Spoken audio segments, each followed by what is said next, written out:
morning. The record reflect we are back in session. Parties in council are present. Our jurors are not present today. The purpose of the hearing today is to review some motions that have been filed with regard to admissibility of testimony. The first has to do with the prosecution request to take the testimony of a witness, Ryan Baker, with regard to some evidence regarding QuickBooks accounts and a telephone conversation that he had with someone representing himself to be Joseph McStay, to take that testimony by Skype, basically, to allow the witness to remain in Virginia where he resides due to his medical condition, but would allow him to testify contemporaneously, to be seen by the jury and cross-examined. Both the prosecution has filed their motion in support of allowing the Skype testimony, and the defense has filed their opposition to that. So, do you wish to be heard on that, Mr. Doherty? Yes, Your Honor. In regards to the opposition, I think the case that really the defense hangs their hat on is the Ninth Circuit case from last year, the Carter case. I think that case is distinguishable for a number of reasons, not the least of which is the court went into great detail about the other alternatives that were available to the prosecution in that case, including a continuance, including a deposition, none of which we are available to the people here. Additionally, the court put a great deal of weight on the fact that physical presence of a witness is important because it's more difficult to look someone in the eye, essentially, and tell a lie against them. The problem with that is Mr. Baker's legally blind. Even if he were here, physical presence wouldn't matter that much. And the substance of his testimony will be that I took a call from Joseph McStay. Doesn't know the defendant, hasn't seen the defendant, but that he took a call from Joseph McStay. So for those reasons, and again, the court also in that Carter case went into great detail about the witness in that case being a victim, and certainly the pregnancy was going to come to an end. Here we don't know. Potentially his surgery could go okay, but we won't really know until Thursday or shortly thereafter how that's going to proceed. So I think that case is distinguishable on a number of grounds. Additionally, all these arguments about him being called as a business records custodian, that's not the case. He's being called for his customer service call that he took on February 9th from Joseph McStay from a phone number associated with the defendant. Mr. McGee? Yes, Your Honor. For this motion, they have to establish necessity. They haven't established that because based on the people's own argument, we need him to testify Skype, Your Honor, because it's not easy for him to travel. But if you deny our motion, then we'll bring him here so he testifies. So the necessity requirement that they have to overcome by their own argument and their own representation of the court. It's a Ninth Circuit case, which would oversee any conviction in a death penalty case, even in a habeas type relationship, where he says the Sixth Amendment of the United States Constitution will be violated if you allow somebody to testify not in person. And the facts of that do apply here. In that case, she's pregnant. They could have continued the trial and not announced ready. They could have called her out of order. They could have done everything. They can still do that with Mr. Baker. They could have called him 2 weeks ago, so it's not a press up against his surgery. They could have asked for a continuance of the trial until after surgery so they knew he was available. They chose not to. They chose to say, now we want to call him 2 days before his surgery. They created this emergency based on the scheduling that they did. We've been in trial now for, this is week, what, 4 or 5? They could have called him before. They can call him later. But in any event, the declaration from the doctors indicate that there's his prognosis and his ability to travel to testify in the future is basically unknown. Correct.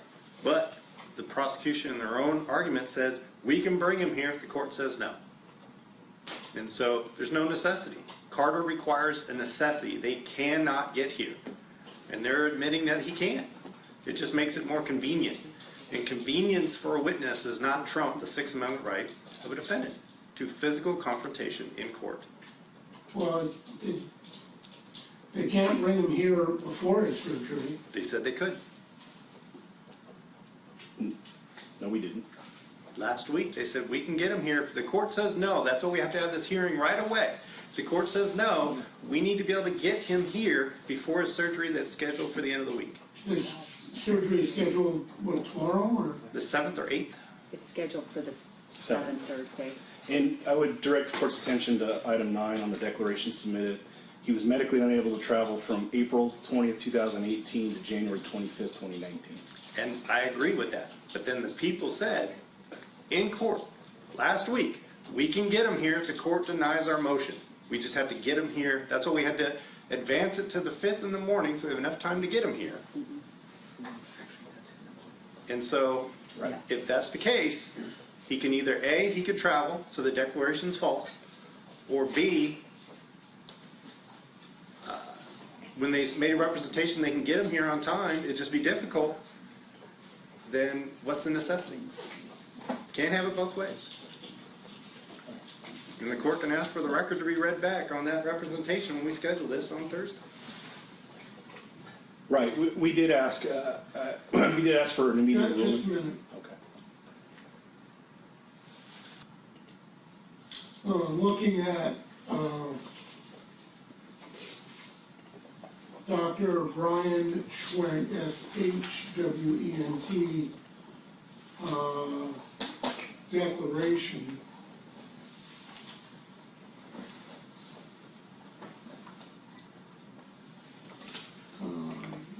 Mr.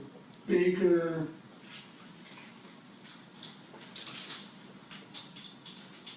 had significant medical issues from early 2018.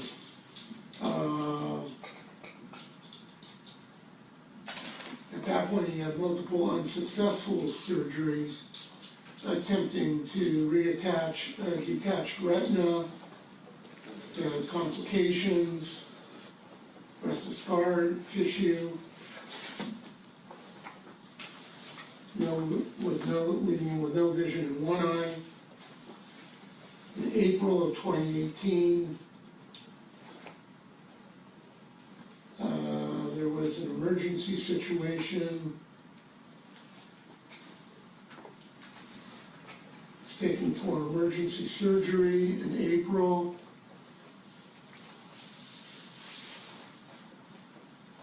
He discovered additional complications.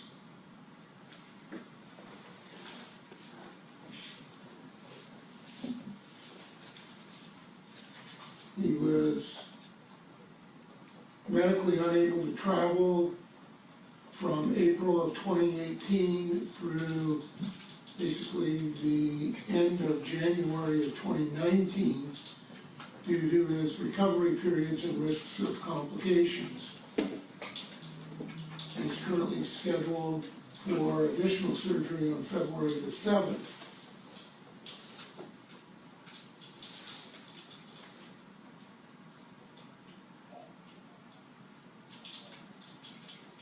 I don't see that it is feasible that he could have been brought here in 2019 in the first week in February during that one window of a week to 2 weeks when he's still in a precarious medical condition and is pending additional surgery. And doctor says after the February 7th surgery, he would be unable to travel for an unknown extended period of time due to the lengthy recovery time of this type of surgery, risk of retina detachment, and history of complications. I think it would be irresponsible to say that he would be required to travel across the country in a pressurized airplane during that week to 2 week period after his recovery from the last surgery and before his next surgery, given his delicate medical condition. I'm satisfied from Dr. Schwenk's declaration that he is unavailable. And just so the record is clear, defense was given this motion Thursday without any supporting documentation for the doctor's analysis and declaration. So defense had no opportunity to offer a contradictory opinion nor cross-examine that doctor on his opinion regarding the unavailability of the witness. And so the defense would object just to the reception of that declaration without proper discovery or opportunity to cross. Okay, I'm willing to accept the declaration. I suppose we could have, when we set the hearing on that motion for today, you could have attempted to secure Dr. Schwenk's attendance via Skype or telephone conference to get that testimony. And I'm satisfied that he is unavailable and would be unavailable for an extended period of time. If the only testimony he were to offer were to review QuickBooks records, then I would agree they can get another witness to review QuickBooks records. But part of his testimony, yes, relates to a telephone conversation that he indicates he had with an individual who represented himself to be Joseph McStay, and certain requests that were made with regard to McStay's QuickBooks accounts. That cannot be testified to by someone else. So I think his testimony is necessary on that issue. I think the Skype manner of testimony preserves the defendant's confrontational rights. The jury will have an opportunity to view the witness as he is testifying. The defense will have the opportunity to fully cross-examine him. The jury again will have the opportunity to see him as he's being questioned. As pointed out, this is not a situation where the witness is someone who would be identifying the defendant as a perpetrator and the elements of face-to-face are as critical as it would be in that kind of a situation. The cases dealing, for example, with child victim witnesses, where the child is accusing the defendant of certain acts. The face-to-face confrontation is more critical, and even then, courts have made allowances for children's either videotaped or Skype-type testimony to be taken. I'm looking at some of the cases in the Williams case, People versus Williams, 102 Cal 4th, 995. The victim suffered from PTSD and depression and lupus. Doctors said it would be detrimental for her to testify in person. And she was allowed to testify via videotape testimony. Her testimony was videotaped in the courtroom without the defendant being present. And then that videotape was later played to the jury. So there, the jury did not have the benefit of a contemporaneous view of the witness while the witness was testifying. Rather, there was a videotape of the testimony which was played to the jury at a later time. And that was upheld by the appellate court. Can the court indulge the defense for 1 second? The numerous cases that deal with those type of fact patterns are allowed under Penal Code 1335 in all cases except for death penalty cases. So all the cases that the court might go through that does allow that type of videotape testimony is within the rights of the government to present that type of evidence as long as it's not a case that involves death, and that's by statute. So that a lot of those cases, they're not a death penalty case, and they'd be distinguishable just on statutory authority. Well, those statutes deal with conditional examinations. Correct. Which I guess in Williams that was considered a conditional examination. This is what was proposed here is not a conditional examination. I understand that. So there is a difference. If, for example, they said, well, we're all going to go to Virginia, we're going to take the testimony of the doctor, and then we're going to come here and play it, and that's going to be the conditional examination, that would be different. That would be covered by the statute, and that might be a different So I'm just situation. saying the multiple cases that do allow it are distinguishable based on the 1335 If it's statutory conditional authority. examination, Correct. correct. And People versus Gonzalez at 54 Cal 4th, 1234, that was a death penalty prosecution. It did not result in, the jury was unable to reach a verdict in the penalty phase, but it was a capital prosecution in which the people were seeking the death penalty, and there the videotaped testimony of, I think it was the victim, well, not the victim of the homicide, obviously, Right. but of a witness.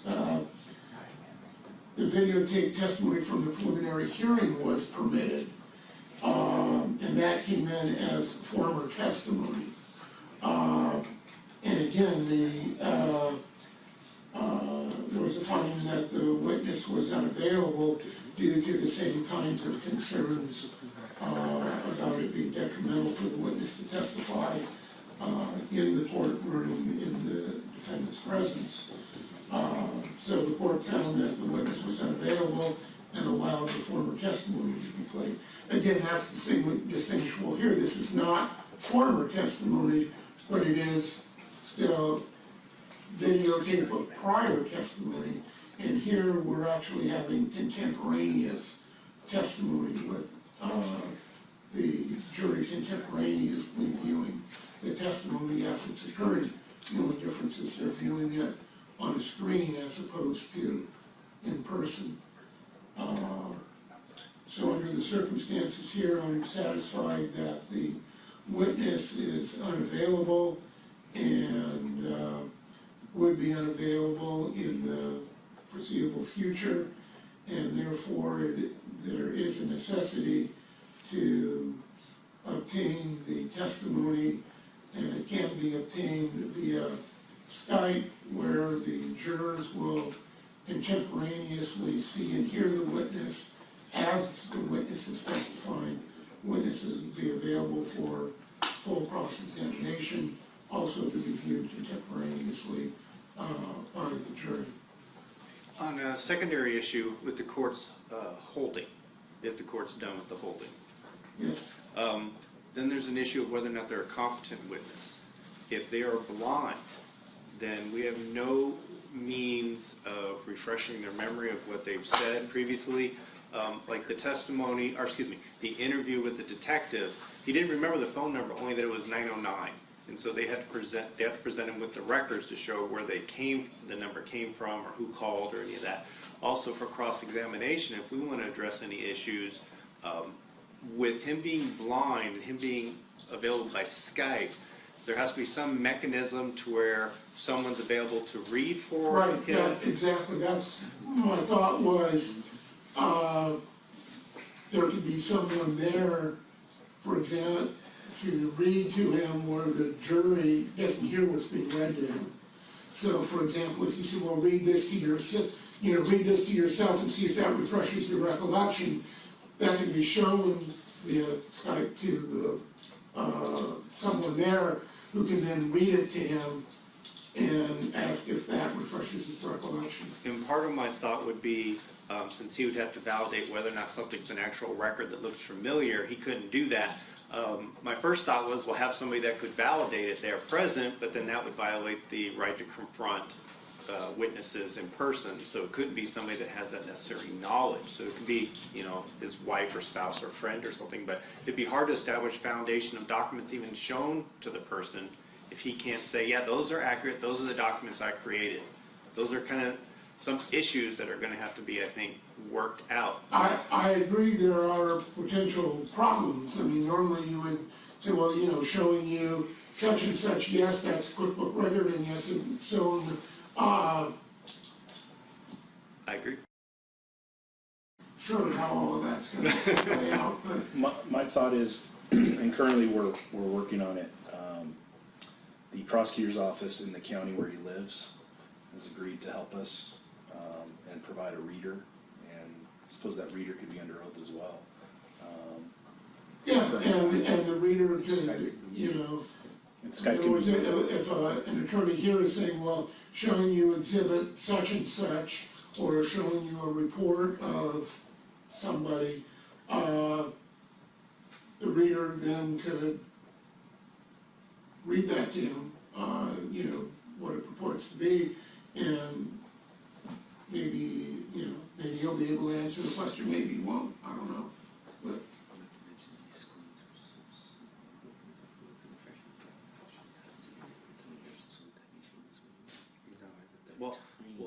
Well, I don't know what kind of screens are going to be used for, because Mr. Moline brings up a point whether or not the size of the screens to show them something. I don't know how everything's going to be done. Do we, email the packet beforehand to the local district attorney's office so they can have the physical document in front of them that they're reading, or I don't know. That would probably be a good idea. That was the idea I floated to Ms. Rodriguez when we discussed the logistics. Skype can be muted, so when a reading has to occur, their end can mute the mic, do the reading, reinitiate the mic, and say, we've completed the reading. It would be no real difference than if the person was sitting in the chair here, if a reader had to read it to them. you can also share your desktop with the viewer on the other end, so they can see what your computer screen sees. So we could do it either way that And you way. can send documents through Skype as well. I guess the question that I think it would be better, if they actually had those documents there. I think we're gonna do both. I think the plan is both. And then we could mark a copy of that as a court exhibit. And maybe just have it, everything marked sequentially in page numbers, so, we don't have to have people there trying to figure out what we're referring to. Right. You can just say, of the documents we, faxed to you, call your attention to pages, 17 through 25, page 23, line, whatever, Right. And since the witness would not be able to lay the foundation or validate what they're looking at, saying this is an accurate record, I assume that Detective Hankey is going to testify as to the records received pursuant to a subpoena for those documents, so we can at least have the foundation and exhibit marked, saying these are accepted as an exhibit. And so I'm going to refer you to exhibit next in line, whichever it is. Because if that's the case, then there's additional exhibits that the defense would want to address with the witness that would be under the same kind of foundational acceptance as an exhibit, because him being an employee, I think based on what we know his testimony will be, and we kind of brought it up in our motion, that there's contradictory information in QuickBooks that would totally change his testimony. And so that would just, I think... Well, if he was, I mean, he can only testify to things that he was aware of at the time. So if there's records of additional contacts that he wasn't aware of, oh well, I mean, I assume you'll bring in that evidence. But I assume part of the testimony solicited, and I could be wrong, is that the fact that someone's calling to ask to delete a file without saving the information was, in his mind, a sign of suspicious activity or fraud.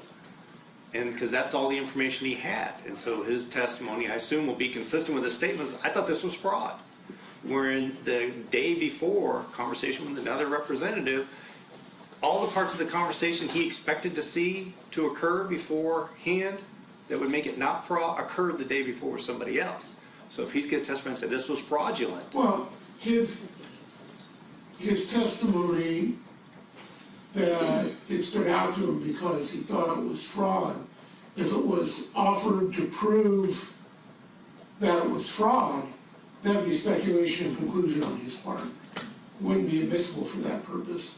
The only reason it becomes admissible is it stood out to him. That, I mean, I assume he gets lots of phone calls. 20 to 30 a day, he said in his Okay. statement. So, you know, if there's something that stands out to him, that's why he remembers it. And that's what his statement was. Right. So if it turns out, okay, what would have made it okay, in fact, did occur the day before, well, yeah, if I knew that, then it wouldn't have stood out. It would have just been a routine call. I wouldn't even remember it now. Right. But I didn't know it at the time. So it did stand out to me. So that's the relevance of it. Now, obviously, you can still bring in the fact that, you know, to rebut the inference that there's something fraudulent here, that what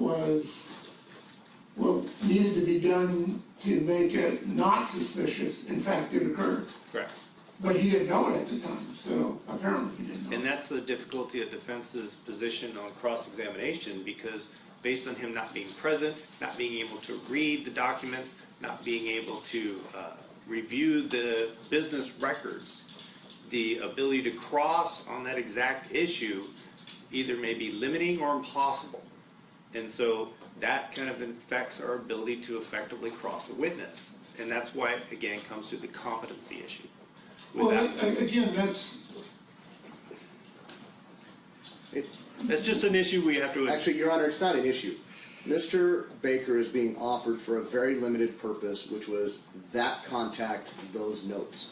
He has no personal knowledge of any of the transactions contained within the EIP QuickBooks transactions themselves. He was not aware of the other customer service call. Evidence of that will come in through other competent witnesses. So Mr. Baker's scope of knowledge and scope of relevant testimony is really limited to that interaction. right, no, I understand. And so cross-examination on, hey, wasn't this record deleted on this date, or wasn't this check printed on that date, he has no knowledge of. No, not and he's those. not being offered as a custodian of record. So the broad scope that defense paints of possible cross-examination with him does not exist. Those aren't the cross-examinations. No, I understand your point, but, and everything you're bringing up would be true if his testimony was offered to show that it was very suspicious and it was indicative of fraud. But it's not offered for that purpose. It's offered just, this is why this stood out to me. I mean, you can certainly ask him if what you say should have happened, if you would have been aware that happened a day before, a week before, whenever it happened, would the conversation have still stood out to you? Okay, you can ask him that, but it's not that critical because he didn't know it, and therefore it did stand out to him. So I don't see a problem in that regard. It's just highlighting the difficulties that we No, I anticipate. I agree that when you're dealing with someone who can't see, you can't say, well, read this report of your interview and see if that refreshes your recollection. You can't say, showing you exhibit so-and-so record of QuickBooks, doesn't that indicate such and such?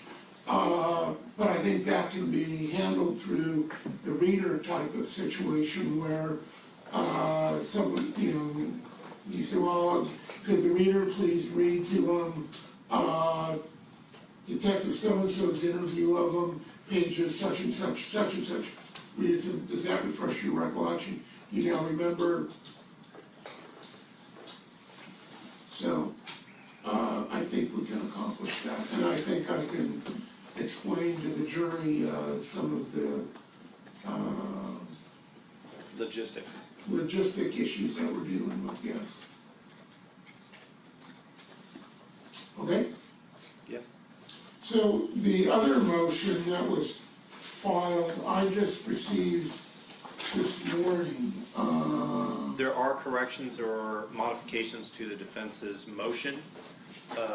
If the court wants to address in regards to the Exhibit A, which is the large packet in the back, and the objection to Agent Bowles' testimony. just a minute, I thought I brought that out here, but I don't have, just Brian Baker's study.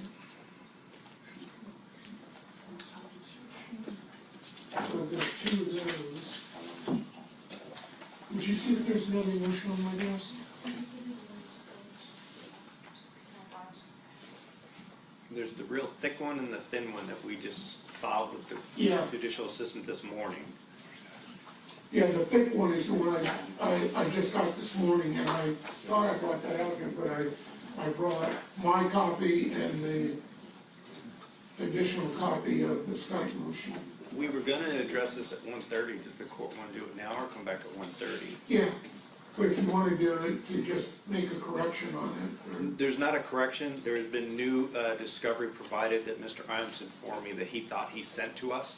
And so the issue starting on page 15 that deals with the lack of CAPS certification and everything, they have shown certification and a CV that makes this issue, would moot, I guess be a good word, or inapplicable, based on the discovery we received yesterday.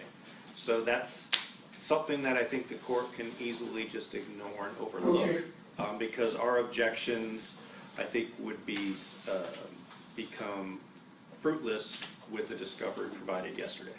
okay, Just to clarify, Your Honor, just for the record purposes, not engage in an argument, I had received those from Mr. Bowles after Mr. McGee's request, when he returned from the holiday vacations on, I believe, January 2nd. My recollection was that I had provided that along with the new peer-reviewed scaled diagrams that Mr. Bowles had. Whether I did or I didn't, apparently Mr. McGee did not have them. I couldn't reach independent verification of that, so I provided them again yesterday. But I would note, had we had an opportunity to respond in writing, all of the information contained in that material was testified to by Mr. Bowles at the preliminary hearing back in 2016, I believe 16. 15. 15, 16. 50. Some years ago. So there was at least some discovery or knowledge of that material existing and what the details of the certification were some years ago, despite a handy certificate handed out by some federal bureaucracy. So, otherwise, that's just for the record. okay. So I'll review that, and we'll come at maybe 1:45. Well, to let the court know, I do have a witness here on their other objection, which is Dr. Rudin. Dr. Rudin is here. He is prepared to provide testimony. He can meet with the defense if they want. The problem I have is their motion is technically not a 402, because it doesn't tell us what the disputed preliminary fact is. It actually, It's a discovery issue. it is written more as a discovery exclusion motion. So, again, due to the inability, given the timing to respond in writing, the original video produced and images produced by Dr. Rudin were provided some years ago by Mr. Dougherty. Dr. Rudin was contacted to prepare for trial. He began supplemental work on it in preparation. As soon as that material was provided to us by Dr. Rudin, I provided it to defense counsel. It is basically another video and some more still photos with different points of contact, really no different than what was provided before. A CV was provided some time ago as well with Dr. Rudin's contact information for him that he could be contacted at. There is nothing, in the people's opinion, necessarily exculpatory about any of the material provided, and the defense's motion is quite extensive in their perceived ability and preparedness to cross-examine Dr. Rudin. It's quite detailed, including exhibits. So at this point, the people are at a loss as to exactly what discovery is either missing or the preliminary fact under 402. Is the calculations or the measurements or the adjustments made to necessary for them to create this video? There is ability for our expert to review the video and then actually see if what process he went through to create this video is within scientific standards, is it within acceptable? So those are the preliminary facts. What we have here is a random image put on a picture and say, well, this matches up. Well, did you change the perspective on it? What's the angle? Why is the placement? Where do you feel the placement is? Why did you choose all that? And what does that show to you? Those are opinions that are required to be given to defense beforehand so we can prepare for cross. So those are the facts that I'm missing. What went into creating this? Because if defense just to come in with a video, some random video that says, look, you didn't do it, they'd want to know, well, how'd you create that and what information did you use to get there? We kind of need to know that so we can see if it's accurate. And that's what we're asking for. Nothing was provided in writing. All we have was videos without an explanation of how they were created or what assumptions or calculations were made before they play it. So you're asking for a 402 hearing for him to lay that foundation. Well, and then the materials. And then the materials, yes. If there's mathematical calculations that have to be done, show your math. Show your work, as they say in old math class. Let's see your work. Because if there's bench notes, if there's any of these things that you used to work all this out, we're entitled to all that. They haven't provided it. We've asked for it months ago. Actually, that's not quite true. They've asked for a report. Dr. Lenny Rudin did not prepare a narrative report. That's all they've asked for.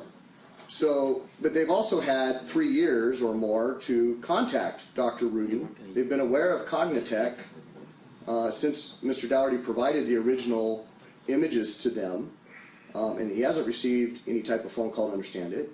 And the offer of proof is Dr. Rudin uses a proprietary mathematical algorithm based on that he developed based on his training experience and his degrees and expertise in several fields that I don't even understand, to create a projected image that is known. It's the Faro examination of the truck. The Faro examination of the truck was provided in the original discovery.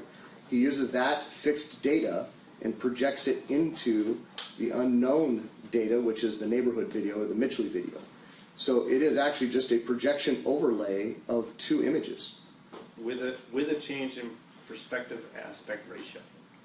Actually, he'll testify. Wait, say again. Perspective ratio. Thank you. Actually, he will testify that cannot be changed. I mean, I don't have a problem with a 402 hearing with him.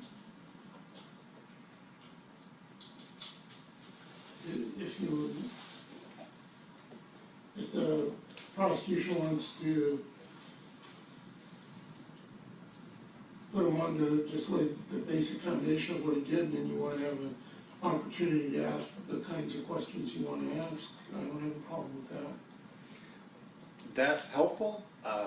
Having it in writing beforehand so my expert can point out, these are some issues that you may not have thought of. I'm sorry, I'm trained in physics and computer science and stuff like that, but I'm no expert. And there may be questions I don't think of that my expert would be helpful for. And that's why we retain experts to assist in our asking questions. And so I think a 402 would be helpful. I would request that if we do a 402 up front, whenever the people want to ask them, then I get an opportunity to ask questions after lunch, and I can call my expert during lunch and say, this is kind of what they said, what should I be asking them? I think that's at least something that's at a minimum we can try to I achieve. mean, it's 11:45, so we don't have, I don't know how many questions they have for him to lay it out, and then I can ask questions of him They can go back after and talk to him. He's sitting in the anteroom. whichever you prefer. And by the way, I will note that there is no legal requirement to create a narrative report for the purposes of discovery. And I will also note that the expert they're referring to that they vouched for the credibility of in their opening statement, they haven't provided any such reports either from him. So we'll be asking for a 402 on that. They've provided some still images, but none of the exhibits that were projected in opening statement. So Well, that's. we'll be asking for that 402 as well. That's a separate issue. Yes. So I can put him on. He has a PowerPoint that actually explains it quite well. If the court wants to entertain that, we can do it. I can't guarantee I'll finish in 16 minutes, but I understand. You want to talk to him, informally, or you want to do it in a formal 402 hearing? Why don't we try talking to him now, and then we can, if a formal Is your 402. expert local? No, he is out of state, I believe. Okay, So he would have to deal with the phone. so you couldn't be here by 1:30. That's correct. We could also conference his expert in if he's available. He's in Napa. or he can watch it online live. You laugh, but I mean it's true. I suppose it is, so, Unless they cut to commercial, but then they've been doing that, so it's kind of hard. I don't know anything about that part, I so. don't know, we've been in court. So, what, you want to put him on first, or you want to talk to him first? Why don't we talk to him first, and I'll Sure. talk to my expert and go from there. Okay, that's fine. So you can talk to him now, and then we'll come back at about 1:45 and, see what you want to do at that point. And that'll give me a chance to read through this. Yes. Because I just got this one this morning. Okay, so we'll see everyone back at 1:45.